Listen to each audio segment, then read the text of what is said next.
Some of the hardest moments in life aren't necessarily marked by a crisis moment. Sometimes it's those prayers that just feel unanswered, or maybe it's when we keep showing up, trying to do the right things, and we still feel this heaviness inside.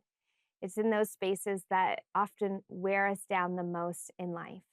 But the Apostle Peter writes these words to believers who are under pressure, they're misunderstood, and they're facing real hardship. In 1 Peter 5, verse 7, it says, "Cast all your anxiety on him because he cares for you." The word cast means to throw something deliberately with intention. Peter is inviting us to take the full weight of our worries, every fear, every concern, every burden that we've been carrying, and really place it onto God. Why? Because God is attentive and involved in our lives. And throughout scripture, God consistently moves towards people in their time of need. He hears Hagar crying in the wilderness and calls her by name. He sees Hannah weeping in the temple when no one else understands her pain. He sends Jesus to step directly into human suffering, not from a distance, but from within it. And Jesus himself says in Matthew 6 that God notices the sparrow that falls and counts every hair on our heads.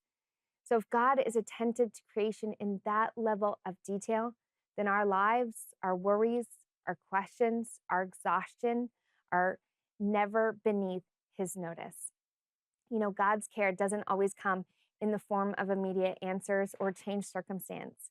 Often it looks like the strength to endure, or maybe a peace that settles in our hearts, or grace that meets us each and every day. It looks like God staying close to us, even when the situation remains hard. So today, take Peter's words seriously.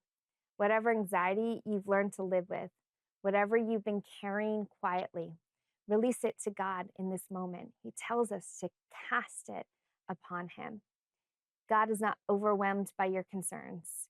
You are invited to place your trust, not in your ability to hold everything together, but in a God who is already holding you. And when you do that, when you learn to really cast your cares upon him, that will build bold faith.